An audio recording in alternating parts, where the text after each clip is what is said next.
you know the whole story, from what I recall, it goes something like this. Before history began, Egypt was the birthplace of all life, a paradise.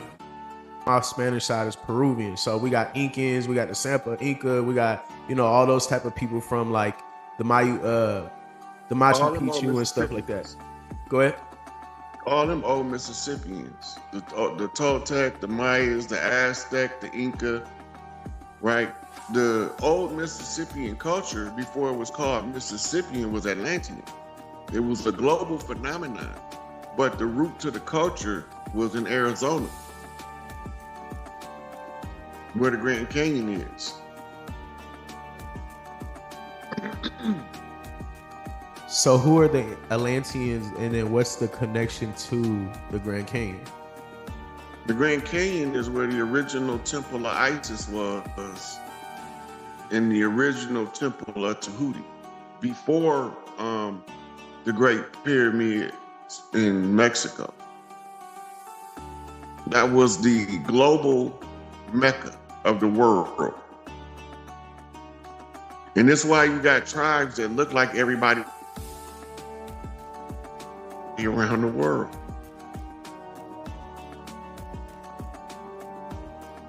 On the East Coast, from southeastern United States, the islands, and the eastern portions of South America, they was doing trade and intermarrying with people from the motherland for thousands of years before Columbus was ever born. Now, all of a sudden, everybody over here only got here from Africa. They don't know the true history of the planet.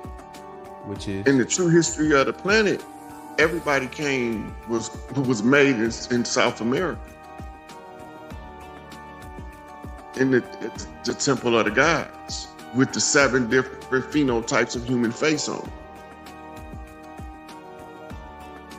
That was when the gods decided to make mortal beings. When we say mortal beings, we're talking about people that only live 120 years as opposed to 1,000 or 10,000. Which is, so are you talking about, is this tied into like Anunnaki, how the Anunnaki literally created us by mixing our DNA with theirs? Is that what you're referring to? And whatever. Okay.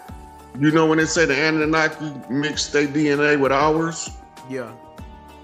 Well, we was the ones that was making the people in South America, and those was the bodies that we took on.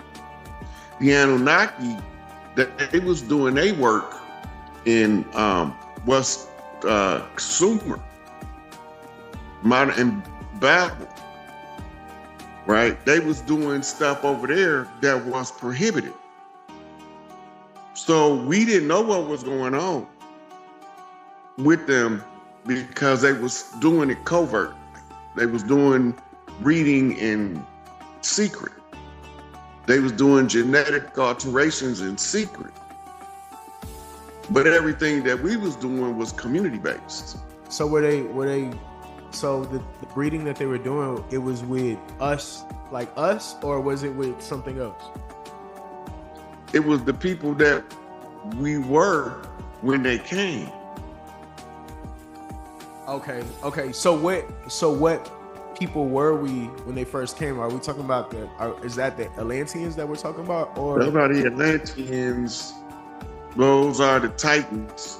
Those are the Immortals. Those are the ancient ones. We didn't always walk around in the flesh. We used to be able to materialize and dematerialize at will. That's why you don't have a lot of 7 million year old bones of humans. It don't mean we wasn't here. It just means that our lifestyle was different. Our understanding of the energy of the body was different. So when they turn off certain parts of the body using science, and if they can convince the self that it don't have none of the capabilities that it has, they won't use them. You don't use it, you lose it. They atrophy.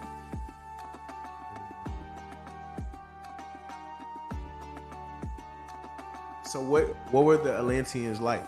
What is the evidence to say, you know what I'm saying, like that we can take now and compare it to back then? Look, they got this tribe called the Badinga tribe. I think that's how you say it. They said that the Badinga tribe was took from Africa and transplanted in Antarctica. That's not true.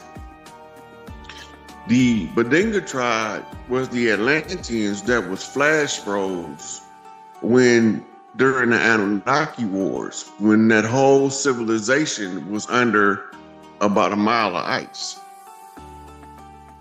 Right? When they discovered it under Adolf Hitler, this is how they learned how to thaw people out from cryostasis. They learned how to thaw those people out because one of the people was a high scientist. He could telepathically communicate with him even though he was frozen. Like remote. And so he was able to teach them how to thaw them out with no ill effect. When they thaw them out, they're not leaving Atlanta. They're not leaving Antarctica. They stay in their home. They lived under the ice. But they came out and they was able to function like Eskimos with no problem. So we talking about like the inner Earth civilizations of people that we hear. That's not an inner Earth civilization. It's a surface Earth. Antarctica is a landmass covered with ice. It's called the coldest desert in the world. It is in the Book of Enoch. It's called Tartarus. Today, we call Tartarus Tartaria. Tartaria wasn't the world. Tartaria is a descriptive word. Tartarus is a geographical location. Right? So it's a difference in the application of the two. But because people are trying to piece together the history, they using terms out of context. Like a lot of the names for the gods is not the names, but it's the title of the seat they held. Yahweh not a name, it's not a personal noun for God. Yahweh is a title of a high priest that was able to control. He was what you call a balanced individual. Yah, feminine, Wei, masculine, yin, yang. So in another 100,000 years, instead of saying Yahweh, we're going to be calling people yin yang. My God is yin yang. It's a title. That's crazy.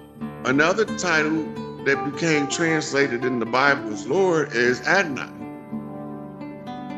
Adonai is not the same person as the person in the Bible referred to as Yahweh. Another name that's a title is El.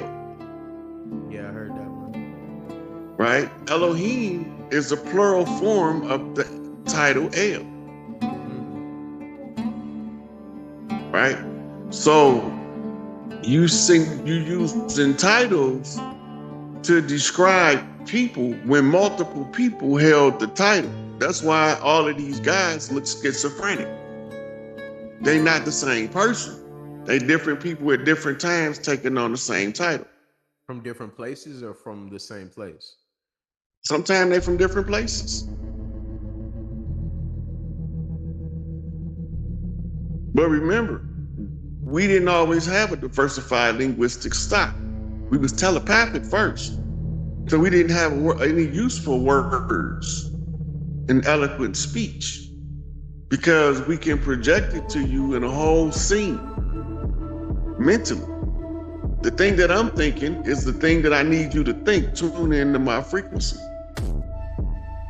Right? So now we're on the same frequency. I can transfer my thought of using the power of the man. They told us that's not possible. The evidence of so it we now stopped is, trying to. and the evidence now is when me and you, if we're sitting in the same room and you say something that I was about to say or I was just thinking. Yeah. Now y'all tapped into the same frequency at the same time. Facts. It's deep. And when you're in close proximity with people you commonly associate, it becomes stronger. Yeah, that makes me think about my wife, because we definitely, a lot of times she'll say something in my head and I'll tell her, I'll be like, I was just about to say that, right? And I told her, I was like, she's like, no, you weren't. And I was like, it's crazy because from now on, I'm gonna say something before and you're gonna end up saying it, but it never works because if I say it, then she won't say it. That's because you preempted the thought. It's not running this process between the two channels. Long as one of y'all say it, it don't matter which one of y'all it is, if y'all a unit. That's facts. All right, so back to it. All right, so you said a couple things that had my mind going, right? So when we talking about Antarctica, right? And you talking about the ice caps and whatnot. So I've heard things about things that are happening in Antarctica, the ice caps melting and all these different things, and people having superpowers. Can you touch on that? That's those Atlanteans that they bought out, that they say have the superpowers. They also have a complete record of everything on Earth. They can read the Akashic records the same as you can read a book, way better than we can, because we've been dumbed down so much we don't even accept our connection to the Akashic records. We think that's a myth.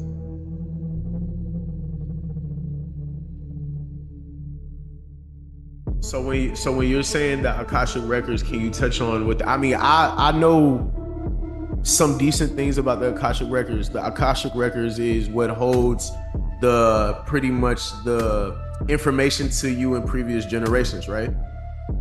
The Akashic record is the entire world history, past, present, and future, in a mental reservoir. It's what's in the Akashic records that can tell you about ancient Atlanteans, about ancient Lemuria, right? They the ones, but some people have a blind spot when they read it because they haven't been trained to properly read it. The fear barrier makes stuff look way worse than it really was. When you're saying but it also fear barrier, makes some of the horrible stuff buffered over like it was something good. So when you're saying the fear barrier, what are you saying? Like, you talking about how the world looks at everything in a fearful mind state, how the government creates fear to lower the vibration. Well, the fear is to keep you from looking places they don't want you to look. They use modern terms, they use religion to do it. Right? Because everybody innately want to be righteous. 98% or more people want to be righteous. So when they go into church and they saying, if you righteous, then you don't listen to your telepathic link. If you righteous, that's evil. That's the work of the devil. Now, if they catch you early enough for you to believe it like Santa Claus, as you grow up, you're not gonna deviate from that. You have to be hardwired to override that before it'll take effect, which is what happened in my case with my big mom and my mama. My mama was, when I was a little boy, my mama was just now moving into the church. So the stuff I got before she moved into the church, man, that shit don't affect me. That don't got nothing to do with me. Because I remember my mission from before she went into the church. What was your mission? Leave no stone unturned, meaning expose as many chiefs as possible to the public so that they'll know we still here.